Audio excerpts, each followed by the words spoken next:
फटा पाद फटा गोईठी पाद फाटिबा हाथ पाद दरज हेबा एवं पादरे क्रैक्स आसीबा हाथ दरज हबा गोड़र पेंडा दरज हबा आंठू दरज हबा पाद तली पाद दरज हबा सबुतक समस्या आजिका डेट रे समस्तक भितरे अछि और छोटटू नै कि बड़ समस्त हैरान होउछथि तो एमती तली पाद दरज होला आंठू दरज होला आमे चढ़ी पारुने सीढ़ी चढ़ी पारुने एही परी असुविधा आजिका डेट रे समस्तक पाखरे अछि। तो चलते बढ़िया आज वीडियो रे नमस्कार सांग मैंने जय जगन्नाथ केमिति अच्छा आशा करुच्ची जगन्नाथ कृपारू समस्ते बहुत भले थे।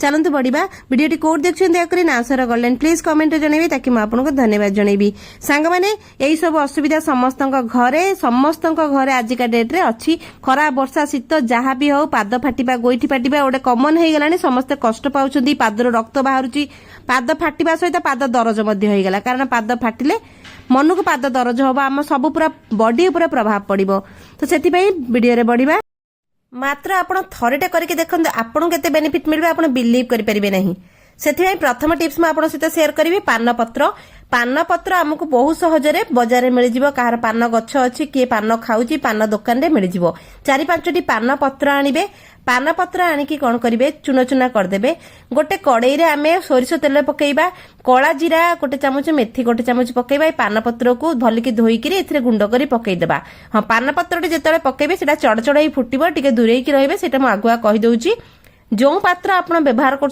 सबुठ भल हम गोटे लुहार कड़ई ने ना माटीर पात्र ने बेनिफिट आपको बहुत भल मिल तो भले कि पान पत्रटा को से पर्यंत फुटेबा जेपर्यंत से भले कि फुटी फुटी कड़कड़ न हो तार सब पानर सबुतक रस तेल रे न आसी तेल रे आसी सारा पर देखते यही तेलटी होगला तो आपण ताकू कौन करेंगे यही दाढ़ गोटे पान पत्र रखी यही पत्र उपरे यही तेल को आपण मैंने पकेबे उषुम उषुम नेबे कड़ा गरम नुह जी उषुम आपण देह सही पारुथुबो मु कहीदेली आपको पान पत्र से गरम तेल पकेबे मिसेबे भले कि बोलीदेले बोलिकी आपणकर जोठी दरज आपणकर बॉडीर जो जगार दरज होउची पेंडा दरज है कि पाद दरज है कि आंठू दरज है जहाँ भी है ये पत्रटी जदि आप लगाउछंदी पान पत्रर एमिति औषधीय गुण अच्छी भिड़ी नहीं से ये को से दरजटा को सेठी भिड़ी नहीं सेकेंड कथा है तेलटा को आप छाणीदेवे छाणिकी गोटे काच शिशी सबुदिन रखिबे ठीक अच्छी रखी सारा आमर आंठू दरज बा गोटे कमन प्रोब्लेम है आम हाड़ू कैल्शियम सरिले आंठू दरज है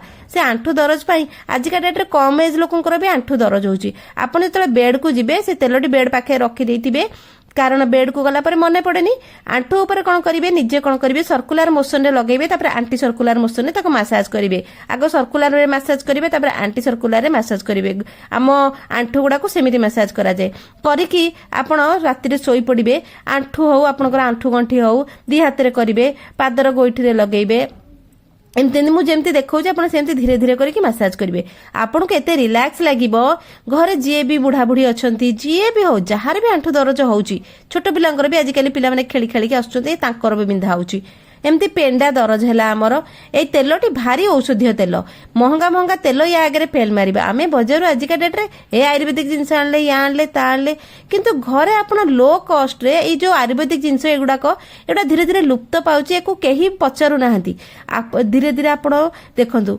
पेंडारे लगेबे पेंडा को ऊपर तळ को खसेइबे तळ ऊपर को आनिबे एमती टिके पेंडा को टिके मसाज कर देला आपण को केते रिलैक्स मिलिबो 2 दिन 3 दिन करके देखंतु आपण सब दरज कटि जिवो द्वितीय टिप्स टी कहूची द्वितीय टिप्स टी कला जीरा नेबे गोटे चामच कला जीरा एठी नेबे तापर एठी आपण माने कोन करिवे मेथी आधा चामच नेबे देखंतु सबुतक औषधीय गुण या भितरे अछि तापर ता सहित कला जीरा टिके मात्रा अधिक नेबे मेथी मात्रा टिके कम नेबे तड़का पैन नेबे सेथिरे लूण पकेइबे टिके नाकू लूण पकई सारा परे रसुण दिकोला पकेइबे तापर सोरिष तेल नेबे जहाँ भी करेंगे सोरिष तेल हूँ औषधीय गुण में भरपूर जदि आपको कोल्ड प्रेस सोरिष तेल मिलूँ बहुत भल ना कच्ची घानी तेल मिलूँ बहुत भल टिके सोरिष तेल देखिकी आनिबे आजिकल बजार बहुत भेजाल मिलूँ तो आपण ताकू कड़ईटा बसईदेले तड़का प्यान हो कड़ई हो जहाँ भी हो चुली रे लो फ्लेम रे बसईदेवे से भले कि लुण कौन करे ना लुण आ रसुण सब दरज भिड़ब तेणुक ये औषधीय गुण एथिरे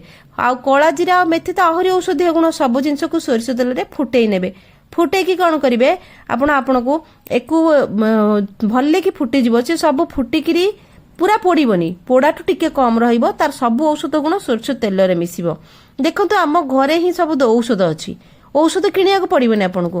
କିନ୍ତୁ ରେଗୁଲାର କରିବେ ଆପଣ ମାନେ ଘରେ ଯିଏ ବି ଅଛନ୍ତି। ବିଭିନ୍ନ ପ୍ରକାରର ଟିପ୍ସ ମୁଁ ଏଇଠି ଆପଣମାନଙ୍କ ସହିତ ସେୟାର କରୁଛି, ଆପଣଙ୍କୁ ଯେମିତି ଭଲ ଲାଗିବ। ଖରା ବର୍ଷା ଶୀତ ଆପଣ ଯେବେ ବି ବ୍ୟବହାର କରିବେ ଫାଇଦା ତ ମିଳିବ ସମସ୍ତଙ୍କୁ। ତ ଆପଣ କ'ଣ କରିବେ, କାଚ ଗିନାରେ ୟାକୁ କ'ଣ କରିବେ, ଛାଣିଦେବେ। ଛାଣିକିରି ଗୋଟେ କାଚ ଶିଶିରେ ରଖିବେ। ଆଉ କ'ଣ କରିବେ, ସୋରିଷ ତେଲକୁ ଛାତିରେ କେବେ ଲଗେଇବେ ନାହିଁ, ପିଠି ପଛପଟେ ଲଗେଇବେନି। ମୁଁ ଗୋଡ଼ ହାତ ପେଣ୍ଡା ଆଣ୍ଠୁ ଗଣ୍ଠି ଏଇସବୁ ପାଇଁ କହୁଛି। ସୋରିଷ ତେଲ ଛାତି ଆଉ ପିଠିକୁ ଛାଡ଼ିଦେବେ, ତାପରେ ଆପଣ ଲଗେଇବେ। ଆମର କ'ଣ ହୁଏ ନା, ଆମର ଯୋଉ ହାତର ଗଣ୍ଠି ଦରଜ ହେଲା, এই ତେଲରୁ ଟିକେ ନାକୁ ନେବେ ଆପଣ, ଆପଣଙ୍କ ଯେମିତି ସୁବିଧା ହେଉଛି ରଖିବେ। ଯେତେବେଳେ ଟିକେ ୟୁଜ୍ କରିବେ ଟିକେ ଉଷୁମ କରିନେବେ। ଛୋଟଠୁ ନେଇ ବଡ଼ ସମସ୍ତେ ୟୁଜ୍ କରିପାରିବେ।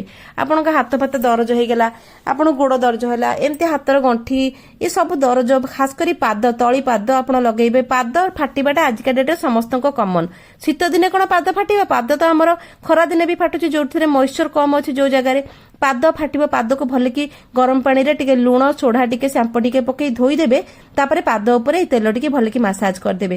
ଦେଖିବେ ସେ ଫଟା ପାଦ ବି ହିଲ୍ କରିଯିବ ଆପଣଙ୍କର। ପୁରା ଦେହରେ ନକ ଲଗେଇକି ହାତ ଗୋଡ଼ ପାଦ ଆପଣ ୟୁଜ୍ କରିବେ। କାନରେ ଯଦି ଥଣ୍ଡା ଲାଗୁଛି ତାହେଲେ ସେଠି ଟିକେ ପକେଇ ପାରିବେ। ବାସ୍। ତୃତୀୟ ଟିପ୍ସ ତ ଆହୁରି ମୂଲ୍ୟବାନ ଟିପ୍ସଟି, ଏଠି ଅରଖ ପତ୍ର। ଦେଖନ୍ତୁ ଅରଖ ପତ୍ର ବାଟରେ ଘାଟରେ ବଣ ଜଙ୍ଗଲ ସବୁଠି ହେଉଛି। ଅରଖ ଫୁଲ ଆମେ ଭଗବାନଙ୍କୁ ଲଗାଉ ମହାଦେବଙ୍କୁ। ତ ଏଠି ପତ୍ର, ତା ପତ୍ରର ଔଷଧୀୟ ଗୁଣ କ'ଣ ଆପଣଙ୍କୁ ଜଣାଅଛି? ଆୟୁର୍ବେଦିକରେ ମଧ୍ୟ ବ୍ୟବହାର କରାଯାଉଛି। এই ଅରଖ ପତ୍ର ଧୋଇ ଆଣିବେ, ଭଲକି ଛିଣ୍ଡେଇ ଆଣିବେ। 4-5ଟି ପତ୍ର ଆପଣଙ୍କୁ ଯେତିକି ଦରକାର ପତ୍ର 2ଟା ନେଇ ଆସିବେ, ଭଲକି ଧୋଇଦେବେ। ଧୋଇକି କ'ଣ କରିବେ, ପତ୍ରକୁ ପୋଛାପୋଛି କରିଦେବେ। ହଁ, ଏ ଅରଖ ପତ୍ରର କ୍ଷୀର ମଧ୍ୟ ବହୁତ ଲୋକଙ୍କୁ ଡର ଲାଗେ। ଆପଣ ଗ୍ଲୋଭ୍ସ ପିନ୍ଧିଦେବେ, ନହେଲେ ଗୋଟେ ପଲିଥିନ୍ ହାତରେ ବୁଡେଇ ଦେବେ। କିନ୍ତୁ ପିଲାଙ୍କ ଆଗରେ ଏକୁ କରିବେ ନାହିଁ। ମୁଁ କହୁଛି ଏଇଟା କ'ଣ, ଅରଖ ପତ୍ରର ବହୁତ ଔଷଧୀୟ ଗୁଣ ଅଛି। ତାପରେ ସୋରିଷ ତେଲ ଟିକେ ଆପଣ ମାନେ ପକେଇବେ। ସୋରିଷ ତେଲ ପକେଇବେ, ସୋରିଷ ତେଲ ସାଙ୍ଗରେ ହଳଦୀ। କୋଉ ହଳଦୀ? ଦୋକାନ ହଳଦୀ ନୁହଁ, କନ୍ଧ ହଳଦୀ, ଆମର ଔଷଧ ହଳଦୀରେ। ଯଦି ହଳଦୀ କନ୍ଧ ହଳଦୀ ନାହିଁ, ଗୋଟା ହଳଦୀ କି ଆପଣ କ'ଣ କରିବେ, ଏଠି ତାକୁ ଭଲକି ଗୁଣ୍ଡ କରିନେବେ ଖଣ୍ଡ ହଳଦୀକୁ। ତାପରେ এই ପତ୍ର ଉପରେ ଆପଣ ସୋରିଷ ତେଲ ଆଉ ହଳଦୀ ମାରିଦେଲେ। ହଳଦୀ ମାରିକିରି ଆପଣ କ'ଣ କରିବେ, ଯୋଡ଼ିଏ ପତ୍ର ନେବେ। ଆପଣଙ୍କୁ ଯେତେବେଳେ ଅସୁବିଧା ହେଉଛି, ଆପଣ ଯେତେବେଳେ କଷ୍ଟ ଲାଗେ ଆପଣ ସେଇ କାମଟା କରିବେ। କିନ୍ତୁ ଏଇ କାମଟା ଏତେ ଶୀଘ୍ର ଆପଣଙ୍କୁ ଉପକାର ଦେବ ଆପଣ ବିଶ୍ୱାସ କରିପାରିବେ ନାହିଁ। ତାୱା କ'ଣ କରିବେ, ଯୋଉ ବାସନ ଆପଣ ବ୍ୟବହାର କରୁନାହାନ୍ତି ଖାଦ୍ୟପେୟରେ ସେଇ ବାସନ ନେବେ। ଠିକ୍ ଅଛି। ବହୁତ ଲୋକ କହିବେ ଅରଖ ପତ୍ର ବିଷ, ୟା ହେଇଯିବ ତା ହେଇଯିବ। ଦେଖନ୍ତୁ ସବୁ ଜିନିଷର ସବୁ ଜିନିଷ ଅଛି। ଆପଣ କେୟାରଫୁଲ ହେଇକି କରିବେ। ହାତରେ ଗୋଟେ ଗ୍ଲୋଭ୍ସ ଲଗେଇବେ, ଆଉ କ୍ଷୀର ଫିର ଭଲକି ଶୁଖିଯିବ, ତାପରେ ବ୍ୟବହାର କରିବେ। ତାୱାକୁ ଓଲଟେଇ ଦେବେ, ପଛପଟେ ତ କିଛି କାମ ନାହିଁ। ଆଉ ଏ ପତ୍ରକୁ ଓଲଟା କରି ରଖି ମୁଁ ଯେମିତି ରଖିଛି, ତଳଟା ତାତିବ, ଉପରଟା ସେ ଯୋଉ ତେଲ ହଳଦୀ ଭଲକି ତା ଭିତରେ ମିଶିଲା। ଅରଖ ପତ୍ର ଟିକେ କ'ଣ ହବ ନା, ସେ ପତ୍ର ଟିକେ ନରମ ହେଇ ଆସିବ। ତେଲ ହଳଦୀ ସେ ପତ୍ରର ଔଷଧୀୟ ଗୁଣରେ ମିଶିଗଲା। ତାପରେ এই ପତ୍ରକୁ ନେବେ ଆପଣ। ପତ୍ର ଟେମ୍ପରେଚର ଦେଖିବେ ଆପଣଙ୍କୁ କେମିତି ସୁହାଉଛି ଟେମ୍ପରେଚରଟା। ପୁରା କଡ଼ା କଡ଼ା ଗରମ ପକେଇ ରଖିବେନି। ଆପଣଙ୍କର ଆଣ୍ଠୁ ଯୋଉଠି ଦରଜ ହେଉଛି, ତଳି ପାଦ ଦରଜ ହେଉଛି, ଏ ପତ୍ରକୁ କ'ଣ କରିବେ, ଏ ଯୋଉ ତେଲ ହଳଦୀଟା ପାଦ ପଟକୁ ରହିବ। ମୁଁ ଆପଣଙ୍କୁ ଦେଖଉଛି ଖାଲି ଟେମ୍ପରେଚର ଚେକ୍ ଆଗ ଏମିତି କରିବେ। ତାପରେ ପତ୍ରକୁ ଓଲଟେଇ ଦେବେ। ଆପଣଙ୍କ ପାଦ ପଟକୁ ରହିବ, ନହେଲେ ଆଣ୍ଠୁ ପଟକୁ ରହିବ, ତା ପଛପଟଟା ଉପରକୁ ରହିବ। ତାପରେ କ'ଣ କରିବେ, ରାତି ସାରା ଗୋଟେ ତାକୁ ଦଉଡ଼ିଟେ ବାନ୍ଧିଦେବେ, ନହେଲେ ପଲିଥିନ୍ ବାନ୍ଧିଦେବେ। ତା ଉପରେ ଦେଖିବେ ଆପଣଙ୍କ ଆଣ୍ଠୁରେ ଯେତେ ଦରଜ ଥାଉ, ଆପଣଙ୍କ ପାଦରେ ଯେତେ ଦରଜ ଥାଉ ସବୁ ଭିଡ଼ି ନେବ। ଆଉ ଫଟା ପାଦକୁ ବହୁତ ଶୀଘ୍ର ହିଲ୍ କରିବ। କିନ୍ତୁ ଫଟା ପାଦକୁ ପ୍ରଥମେ ଭଲକି ସଫାସୁତୁରା କରିବେ ଆପଣ। ଭଲକି ପାଦକୁ ଲୁଣ ପାଣି, ଯେମିତି କହିଲି ଲୁଣ ପାଣି ସାମ୍ପୁ ସୋଢା ପକେଇକି ଗରମ ପାଣିରେ ତାକୁ ସଫା କରିବେ। ତାପରେ ଟିକେ ନାକୁ ଭ୍ୟାସଲିନ୍ ଲଗେଇବେ ସେ ପାଦ ଉପରେ। ତାପରେ এই ପତ୍ରଟାକୁ ଆପଣ ଲଗେଇଦେବେ। ଆପଣଙ୍କୁ ଯେତେବେଳେ ସମୟ ମିଳୁଛି ସପ୍ତାହକୁ 3 ଥର କରନ୍ତୁ। ଦେଖିବେ ଧୀରେ ଧୀରେ ଆପଣଙ୍କ ପାଦ ଦରଜ କମିଯିବ, ଆଣ୍ଠୁ ଗଣ୍ଠି ଦରଜ କମିଯିବ। ସମସ୍ତଙ୍କ ବୟସ ହେଲେ, ବୁଢା ହେଲେ ସମସ୍ତଙ୍କର ଏଇସବୁ ଅସୁବିଧା ହୁଏ। ଆମେ ପାହାଚ ଚଢି ପାରୁନେ, ସିଢି ଚଢି ପାରୁନେ, ବସିଲେ ଉଠି ପାରୁନେ, ଉଠିଲେ ବସି ପାରୁନେ, ସମସ୍ତଙ୍କୁ କଷ୍ଟ ହୁଏ। ଥରେ କରିକି ଦେଖନ୍ତୁ, ବହୁତ